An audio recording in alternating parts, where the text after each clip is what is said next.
Hey guys, today we're going to be talking about lenses. Now, a lens, otherwise known as a piece of glass, depending on who you're talking to, is a piece of equipment that attaches to your camera body that gives you a distinct look. Now, we're going to explain this a little bit more in depth, but understand this video is going to be put into like 3 sections. The first section is beginner friendly.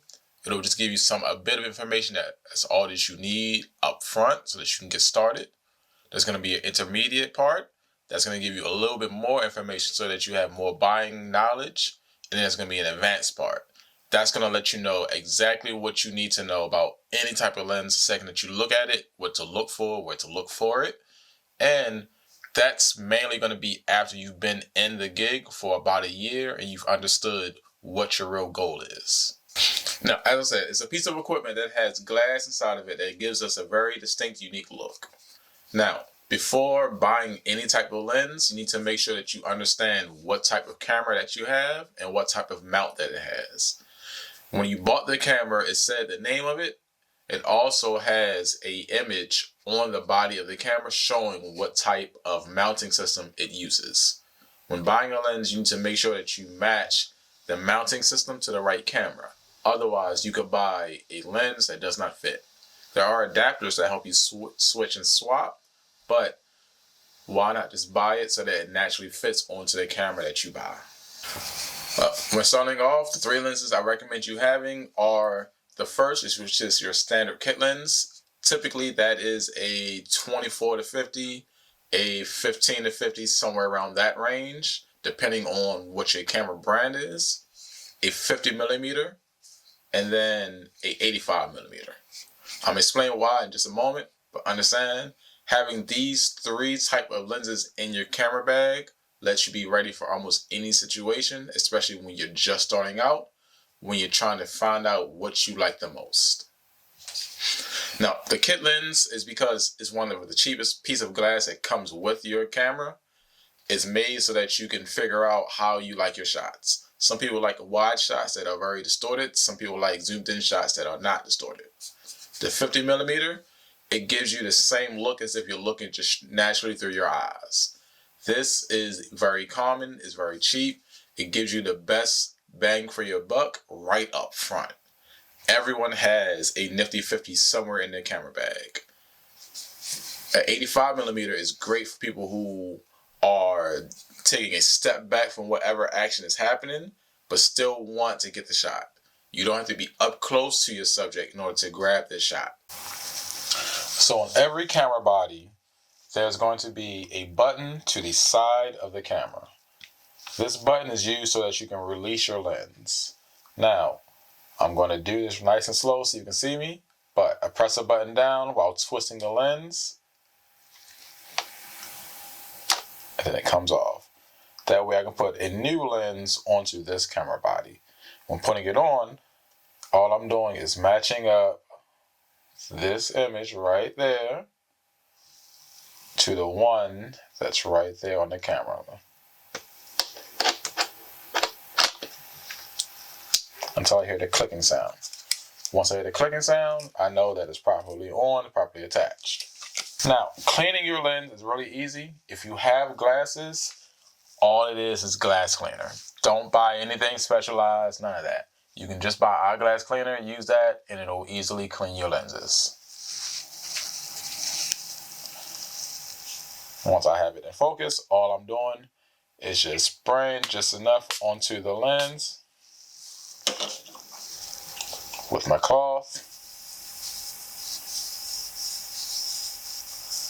But remember, there's a second side to this.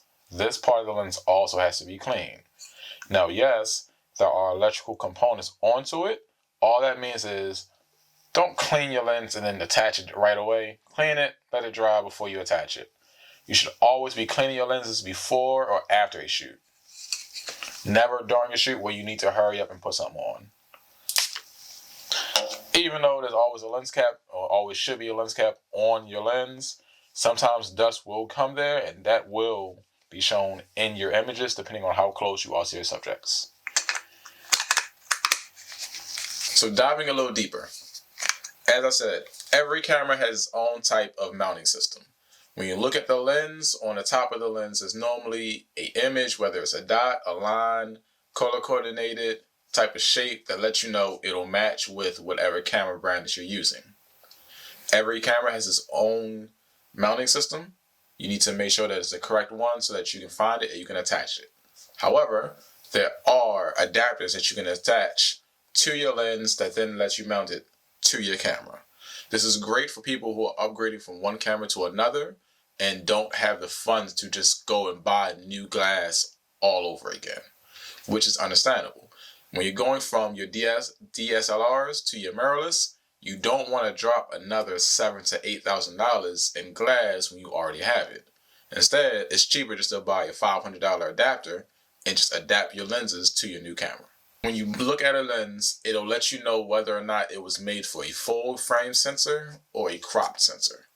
You can use full frame sensor glass on either a full frame or a crop sensor and you won't have any issue.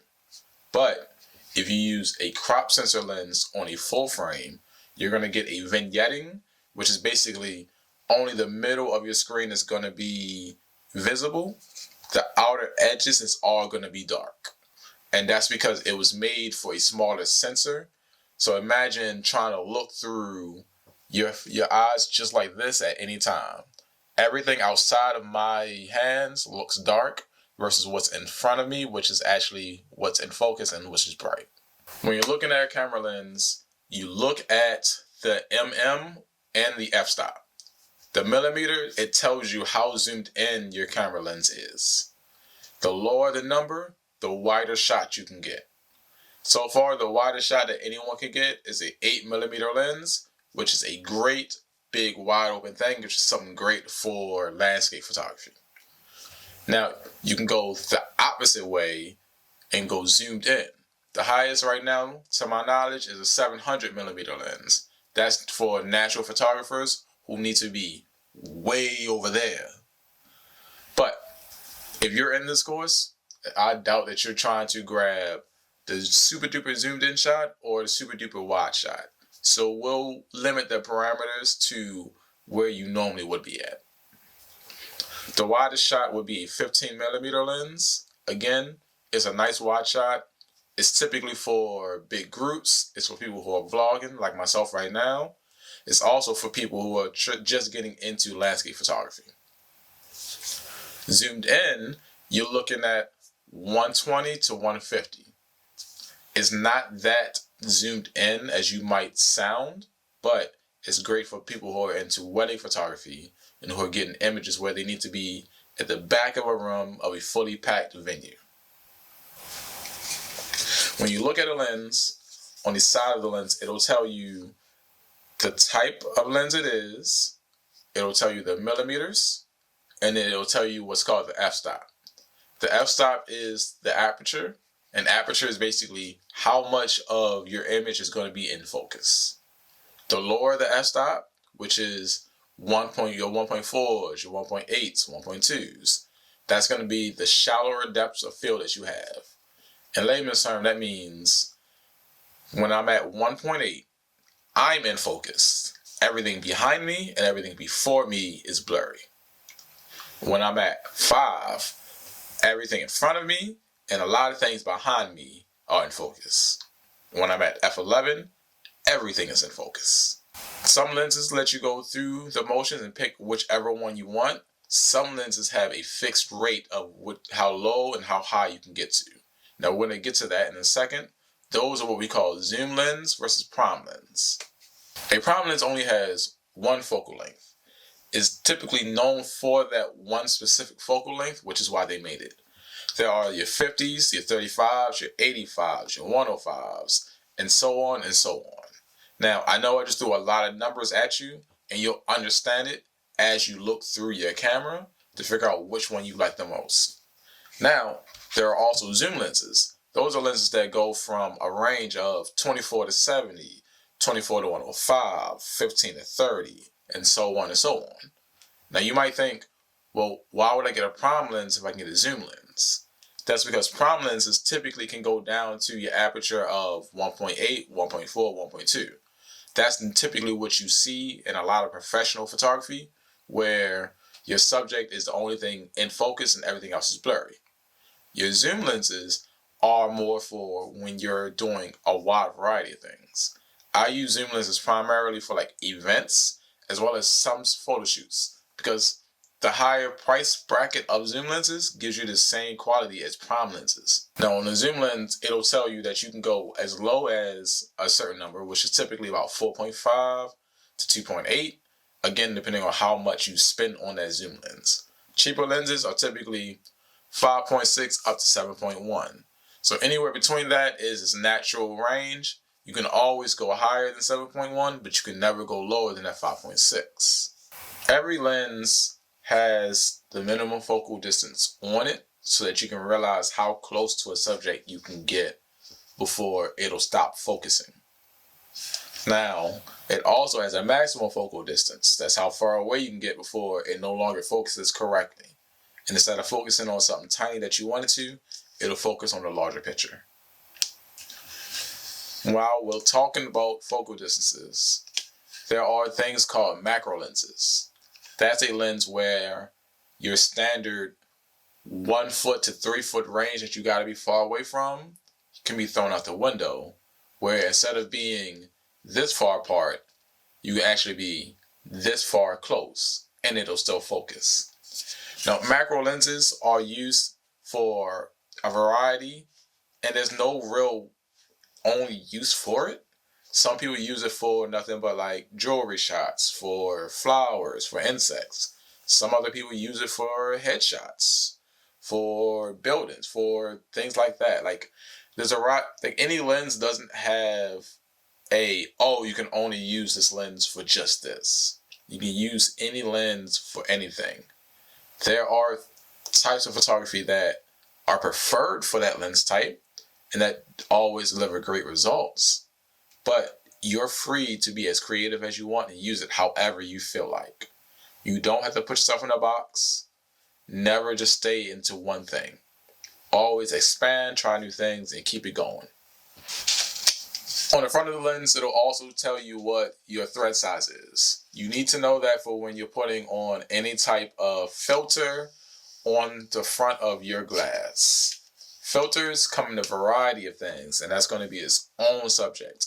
But just to name off a few, there's an ND filter, which is just shades for your glasses for when it's too sunny. There are lens flare filters for when you want your light to look like it's just flaring across your screen. And then there's just plain filters that go in front of your glass to help protect it.